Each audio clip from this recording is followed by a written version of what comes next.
السلام علیکم ورحمۃ اللہ وبرکاتہ۔ کیسے ہیں دوستو؟ امید کرتے ہیں آپ تمامی حضرات خیریت سے ہوں گے۔ غیر مسلموں کے یہاں جانا اور غیر مسلموں کی دعوت کرنا کیسا ہے؟ غیر مسلموں کے یہاں جا کر کھانا کھانا اور غیر مسلموں کو اپنے یہاں کھانا کھلانا کیسا ہے؟ اس بات کو آج کے اس ویڈیو میں ہم کلیئر کریں گے، آپ کو حدیث مصطفیٰ کے ذریعہ سمجھانے کی کوشش کریں گے۔ بہت سارے لوگ یہ سوال کرتے ہیں کہ حضرت ہمارے بہت اچھے دوست ہیں اور انہوں نے مجھے دعوت دی، میں ان کے یہاں جا کے کھانا کھا کے آیا تو ہمارے سماج میں اڑوس پڑوس میں لوگوں نے کہا کہ تم حرام کام کر کے آئے ہو، حرام کھانا کھا کر آئے ہو، تم فوراً اس کھانا کو الٹی کر کے باہر کر دو۔ تو آئیے آج کے اس ویڈیو میں یہ ساری کنفیوژن دور کرنے کی کوشش کروں گا۔ دیکھیے، اللہ کے رسول صلی اللہ تعالی علیہ وسلم نے ہمیں با اخلاق ہونے کا درس دیا ہے، اور ایسا نہیں ہے کہ اپنے اخلاق کا مظاہرہ صرف مسلم لوگوں کے سامنے، اپنے سماج والوں کے سامنے، اپنے دھرم والوں کے سامنے ہی کرنے کا نہیں، بلکہ پوری دنیا میں مسلمانوں کی ایک الگ پہچان کو ظاہر کرنے کا حکم دیا ہے۔ جو مسلمان کی شان کے مطابق جو اخلاق ہوا کرتی ہے، اس اخلاق کا مظاہرہ کرنے کا اللہ کے رسول نے ہمیں حکم دیا ہے۔ میں آپ کو ایک حدیث کے ذریعہ سمجھانے کی کوشش کرتا ہوں۔ دیکھیے، آپ کے ذہن میں پوری بات کلیئر ہو جائے گی۔ اللہ کے رسول صلی اللہ تعالی علیہ وسلم کے یہاں ایک غیر مسلم مہمان بن کر آیا۔ اللہ کے رسول صلی اللہ تعالی علیہ وسلم نے صحابہ سے حکم دیا کہ جاؤ، ایک بکری کا دودھ نکال کر کے اس مہمان کو پیش کیا جائے۔ صحابی گئے، بکری کا دودھ نکال کر اس غیر مسلم کے سامنے پیش کیا، اس نے پورا دودھ پی لیا۔ اللہ کے رسول نے دوسری بکری کا دودھ نکالنے کا حکم دیا۔ وہ صحابی گئے، دوسری بکری کا دودھ نکال کر اس کے سامنے پیش کیا۔ وہ غیر مسلم مہمان اس دوسری بکری کے دودھ کو بھی پورے کا پورا پی لیا۔ اللہ کے رسول صلی اللہ تعالی علیہ وسلم اسی طریقے سے تیسری بکری کے دودھ نکالنے کا حکم دیا اور لا کر پیش کیا، تو وہ بھی تیسری بکری کا دودھ پی لیا۔ اسی طریقے سے اللہ کے رسول صلی اللہ علیہ وسلم 7 بکریوں کے دودھ نکالنے کا حکم دیا، اور وہ غیر مسلم مہمان 7 بکریوں کے دودھ کو جب پی لیا تو اس نے کہا کہ یا رسول اللہ، بس اب میرا پیٹ بھر گیا ہے، اب میں سیراب ہو چکا ہوں اور نہیں پینا چاہتا۔ اللہ کے رسول صلی اللہ علیہ وسلم نے اس کی خوب خاطر تواضع کی۔ جب وہ دوسرے دن اٹھا، بیدار ہوا، تو اللہ کے رسول صلی اللہ علیہ وسلم کی بارگاہ میں حاضر ہو کر کہا کہ یا رسول اللہ، میں تو کچھ اور ہی سنا تھا کہ آپ لوگ غیر مسلموں کو مارنے کاٹنے کا حکم دیا کرتے ہیں، جہاد کرنے کا حکم دیا کرتے ہیں۔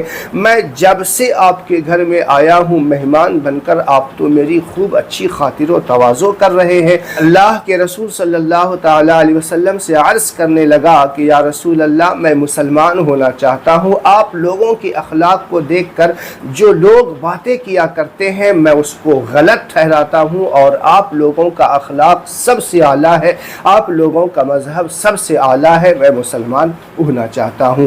تو پیارے ناظرین، میں آپ کو یہاں پر سمجھانے کی کوشش کرتا ہوں۔ دیکھیے، اگر کوئی غیر مسلم آپ کے یہاں آ جائے تو آپ اس کی خدمت کریں۔ تو اس سے ظاہر ہوا کہ اگر کوئی غیر مسلم کو دعوت دیا، اس کو اپنے گھر میں کھلایا، تو یہ ناجائز و حرام نہیں، غلط کام نہیں ہے، کیونکہ اللہ کے رسول صلی اللہ علیہ وسلم نے با اخلاق ہونے کا درس ہمیں دیا ہے، اور کوئی بھی ہو، چاہے کسی بھی مذہب سے تعلق رکھتا ہو، ہمارے گھر میں آئے تو ہم اس کی خدمت کریں، اس کی خاطر تواضع کریں۔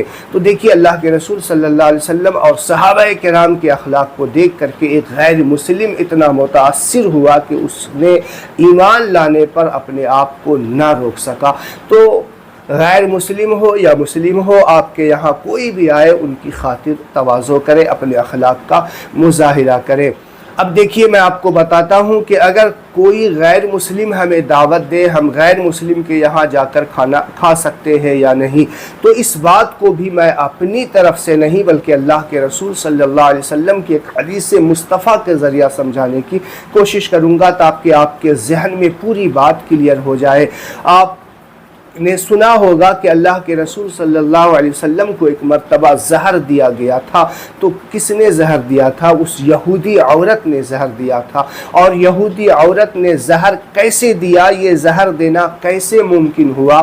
تو آپ کو یہ ماننا ہوگا کہ اللہ کے رسول صلی اللہ علیہ وسلم کو ایک یہودی نے آ کر، غیر مسلم نے آ کر دعوت دی کہ یا رسول اللہ آپ ہمارے یہاں تشریف لے جائیے، ہم آپ کی دعوت کرنا چاہتے ہیں. اللہ کے رسول اپنے صحابی کے ساتھ اس کے یہاں گئے، اس کے یہاں کھانا کھایا. جب اس کے یہاں کھانا کھا کر کے جب واپس آنے لگے تو ایک یہودی عورت نے بھی آپ کو کہا کہ یا رسول اللہ آپ ہمارے یہاں بھی تشریف لے چلیے، ہم آپ کی دعوت کرنا چاہتے ہیں. اللہ کے رسول نے اس کو بھی منع نہیں کیا، اس کے یہاں گئے. اور اس عورت نے حالانکہ سازش کے تحت اللہ کے رسول صلی اللہ علیہ وسلم کو دعوت دی تھی، اور اس نے سازش کے تحت کھانے میں اتنا خطرناک زہر ملا دیا تھا کہ ایک صحابی نے تو کھایا اور کھاتے ہی اس کی جو ہے جان نکل گئی، وہ انتقال کر گئے. اتنا خطرناک زہر تھا. حالانکہ اللہ کے رسول صلی اللہ تعالی علیہ وسلم نے زیادہ نہیں کھایا تھا، ایک لقمہ منہ میں ڈالا ہی تھا کہ فوراً جبریل امین حاضر ہوئے اور عرض کی یا رسول اللہ آپ یہ کھانا نہ کھائیں کیونکہ اس عورت نے کھانے میں زہر ملا دیا ہے. اللہ کے رسول صلی اللہ علیہ وسلم فرماتے ہیں کہ وہ اتنا خطرناک زہر تھا کہ وہ زہر میری آخری وقت تک اس کا اثر باقی تھا. یعنی جب میری موت کا وقت آیا تو اس زہر کا اثر اس وقت بھی باقی تھا. تو پتہ چلا کہ اللہ کے رسول صلی اللہ علیہ وسلم غیر مسلموں کی دعوت کو بھی قبول کیا کرتے تھے. تو اب اگر کسی کا دوست ہے، احباب ہے اور سماج میں رہتے ہیں، محلے میں رہتے ہیں، ظاہر سی بات ہے اگر ہم غیر مسلموں سے جو ہے اپنا تعلق اچھا نہیں کریں گے تو وہ ہمارے مذہب کے بارے میں، ہمارے اخلاق کے بارے میں کیسے جانیں گے؟ تو ہمیں ان کے ساتھ بھی اپنے اخلاق کو اچھا رکھنا چاہیے، ان کے ساتھ بھی روا جو ہے اپنے اچھی رکھنی چاہیے تاکہ وہ ہمارے مذہب کو جان سکے، ہمارے کردار سے وہ ہمارے مذہب کو جان سکے. تو امید ہے کہ میں آپ کو جو باتیں سمجھانا چاہ رہا تھا وہ آپ کے سمجھ میں آ گیا ہوگا. تو جو لوگ میرے چینل پہ نئے ہیں میرے چینل کو سبسکرائب کریں، لائک کریں اور اس ویڈیو کو زیادہ سے زیادہ لوگوں تک شیئر کریں. السلام علیکم ورحمۃ اللہ وبرکاتہ.